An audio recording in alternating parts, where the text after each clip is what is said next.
if the market happens to go down, you still got cash flow coming out of it. So is that why you like that? Well, and it's amazing what people will do. Is at the end of the day, if you've got a lot of bills, you're going to pay your rent. Right. You know, you need to have a roof over your head. There's a great book out. It's got the most boring title in the world, but it's called The Secret Life of Banking and Real Estate. It talks about these real estate cycles that have been happening for the last 300 years. He called the real estate top in 2008. He's looking for the next one for 2026. But what's fascinating about it is that it talks about these natural economic cycles that happen that actually influence politics, that influence banking laws, and these cycles happen over and over and over again. Right. And when you read the book, you actually start getting everything. It's just like, oh, okay, so this is the time to buy real estate. This is the time to unload it, unless you know, just want to keep it. And it takes a lot of mystery out of all of those cycles. And it goes back 300 years. So, you know, that's all kinds of industrial revolution, technology, et cetera. But that's still a consistent pattern that he observes. Well, and it's interesting too, and you go back 100 years, the same, you know, at the same point in the cycle, the political system changed to like exactly what's happening either today or 20 years ago. And it's actually embarrassing because we're all doing the same thing over and over and over again. And if you realize that, it's just like, oh, it's just easier to kind of get into that flow of things. So with your own money and investments, so you obviously trade. Sounds like you do some real estate. Anything else that you go into?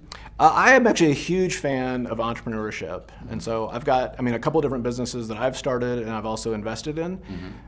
My favorite type of investment is not, there's a lot of great investments around Austin, Texas, where it's like, oh, here's an established firm and, we're raising money, and that's always great. But I always like finding somebody where, somebody that works at a corporation, they're stuck, they don't really like it, but they're good. And they have an idea for a business and they just don't have the capital. And I love that kind of a situation because you're essentially funding someone's dream. Right. And in that case, of course, you're early stage, you're getting a large chunk of the equity. And it's, it's not something that's mostly never going to go public or probably be bought out, but it becomes an income source. Right. It becomes part of, and things like that can be tricky and there's always misfires, but I enjoy doing things like that. And so, I'll say like a fifth of my money is I'm trading, another fifth is in, tangible assets like gold and land, another fifth is into business investments. And then, other income I always think it's important to use for things like experiences. We homeschool our kids right now, so we try to travel with them and do things like that. And that's important too. What was the thing that got you to want to homeschool your kids? Like, how do you see the education system right now? It's interesting. I went to public school, and it was, so there's pros and cons, obviously, of public school. And I'm not sure why, at some point, I was like, I can't send my kids to public school. And it wasn't some kind of an elitist thing like, oh my God, my kids have to do something like this. It was just more like, what kind of human beings do I want them to develop into? What kind of skills do I want them to have? Right. And so they started off at a Montessori school that went through, say, grade 5, and it was great. And we couldn't find a great option after that. We tried a private school, didn't like it. And so it just became, after running into a couple of people that had tried it, it's like, let's just try homeschooling them. And it was frankly the scariest decision. It's like, okay, are we totally screwing up our kids here? So we've been doing it the last 2 years. Our kids are 12, 10, and 8. It's been great. And at some point, I know our oldest is already talking like, hey, I'd like to go back to school again. And it's like, okay, that's fine. Our daughter probably will never go back to school. She's, she loves it. But what's great is that they spend time doing things that's interesting to them and focusing on their own interests versus the rubber stamped, you must do this and become a good factory worker kind of a thing. And so it's been scary and it's been a lot of work, but so far it's been amazing. Yeah, I've got similar experience. It's funny you say I have our 3 kids, the girl, the younger middle girl and younger boy, started homeschooling, travel a lot. Almost identical. Interesting. My son went back. Decided he wanted to, after a year and a half, wanted to go back. My daughter will never go back to school. Okay. But the interesting thing, and what I find, because a part of their homeschool curriculum is teaching them about money and finance. Absolutely. Because I look back and I was looking at what their schooling is, and this is one of the most important categories of life. Yet there's almost no education on it whatsoever. Getting a bank account, balancing your bank account, reconciling every month, it's nothing about that. So it's interesting you say that because I totally agree. And what happens, so if you've heard of Fortnite, the video game? Yes. Okay, and I started playing with my kids because they're so into it. So what's been interesting with that is that they're very hungry for V-Bucks. And we're very, very opposed. Like, we will never give them money to buy V-Bucks so they can buy dances and skins. But they can earn it. And what's great is that when we explain this to them, then all of a sudden they're running around, and look, you're not going to get 20 bucks for making your damn bed. Right. Sorry, yeah. right? That's your, that's your job. They want unrealistic, wages. Right. So, but things like, if you're going to walk the dogs and, or different, or, hey, I need my car cleaned, and just different things like that. Or I'll take them to the office sometimes and have them sort through some files. And I've actually had him do a couple of trades too, which backfired because my youngest son, he's 8. He made like $1,000 doing a trade. Now he's like, I'm not doing any chores. I'm just gonna do another trade. I'm like, we need to talk about that. There's a cool new company called, I think it's called Greenlight, where they issue these debit cards. And so, we got these, they're in our kid's name. And then when you get on your iPhone, you just, okay, 40 bucks, 40 bucks, 40 bucks, and it loads the debit cards up. And that's, they can manage their money that way too. And, but I found that's really good, because what happens is that when they aren't given money, then that creates a drive to figure out how to get it. Right. If you're given everything, then they're just going to be millennials. So, no offense I employ a lot of millennials, and they're great. But you're not wrong about that either. So I get it. We've had some conversations, some of these interviews around that too. So it's very, very interesting, because I think there's obviously a consideration for the parent who's responsible, saying, hey, I'm trying to figure out how to create and preserve and grow wealth. And at the other side, I've also got to figure out, how do I get my kids to understand these dynamics so that they don't have to start this late in life trying to figure it out. So yeah, I think, and if you're playing Fortnite with your kids, you get the Super Dad Award. So. It is fun, but yeah, you gotta, it's all about balance. Yeah, that's terrific. Well, part of it is, I think of too, is just the idea of, look, yeah, I hope that I live a long life and I'm able to, be around and give my kids advice.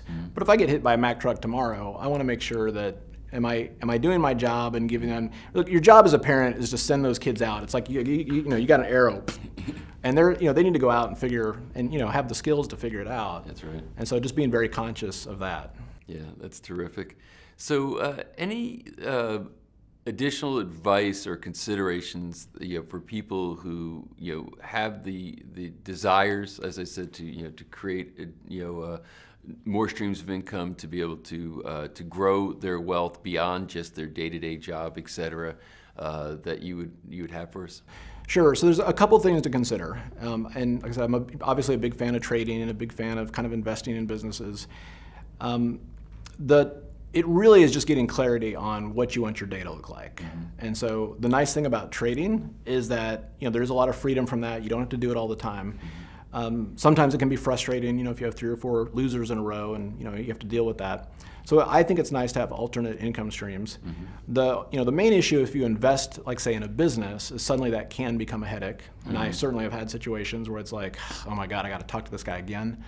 So you just want to kind of be careful, just be clear on how you want to spend your days. And if you want passive investments where you're not going to hear anything, great. You're going to invest maybe in some real estate, or throw $50,000 into a movie and see what happens, or something like that. Right. But it's just being very clear that, do you want to be involved or do you not want to be involved? Right. And it's completely fine either way. Just be clear about it. Yeah, and sometimes I think people get deluded on passive income, thinking something is passive when it really isn't. Like, in real estate, for example, if you're the landlord, you're getting some phone calls, when the boiler breaks and the air conditioning breaks or what have you, yeah. I've heard that if you have 10 rental properties, you're not a landlord, you're a land slave. Very well stated, for sure. So, John, if you were mid-20s, 25, 28 years old, or you had one of those people sitting across from you. Sure. And they're saying, you've got wisdom now. Help guide me. How should I move into my future? What kind of planning should I do? What advice would you give him? Sure, and this is what I would tell my son if he was sitting in front of me. He's age 25, and it's like, God, what do I do? And it's one of those things where, and I'm totally anti, get a good job and all that kind of stuff. It's more about, first of all, and then there's the other extreme of that is, follow your bliss is a great way to make 30 grand a year, right, kind of thing. And it's that fine line, right? Yeah. So I love the gig economy. So if if you're truly someone who's like, you know what, I've tried working in a corporation, I hate it. Whatever you like to do, get on Upwork. That's where, if you're a graphic designer, instead of working and making $60,000 a year at a corporation, you can make $100,000 a year, doing it freelance. Right. So I'm a huge fan of that. But I'm also a huge fan of, if you're not really sure, just try something and throw your heart into it. Right. So find some interesting job at a small business, learn all you can, because what's going to happen is you're going to see how a small business works. Right. And if you truly want to do something, whatever it is, you want to, like, gosh, I really just want to do something on my own, it really actually helps to understand how a business works. And you can sit there and watch how, man, this person who's managing this person is really an idiot, or this person over here is doing a really good job, and look at how everything moves together. And you can learn so mumuch there. But I always just kind of look at it as just, write down 3 things that are interesting, whether it's, being on a fishing boat for a year, going in and doing, working with people in Africa, or just throwing yourself into a company in the U.S. Just throw yourself into it, and don't sit there and kind of, laminate about the absurdity of the universe. Right. Go in there, put yourself in uncomfortable situations, and learn what you do well and what you don't do well, and then find more of what you can do well. What's interesting is that a lot of people, maybe when they approach that, they'll typically say, "Oh, I'm going to try this." But I think that the important key is what you said, is put yourself into it. Learn what it is, just to put everything in it. Maybe over time you're going to find out you don't love it, but at least give it everything you got for the time that you have. No, do the Yoda approach. There is no try. There is no try, exactly. Yeah, just put your, it's, and what's really interesting too, and I think I remember one of my favorite jobs in high school is I worked at the herpetology department of a museum for a year. And at first it's kind of like, oh, you're handling snakes and reptiles and it's weird. But by the end of it, I loved it. And it was just more like the camaraderie, and you're doing this weird stuff, and no 2 days were alike. And so you actually really never know, what you're going to find that you like, unless you, just, rip your guts out and just dive in, and not try to, like, look good or anything like that. Just try it. And I always say too, if you've got 5 things that you're thinking about, pick the one that scares the shit out of you. I mean, that's the one that you actually want to do the most, and that's the one where you're going to learn the most as well.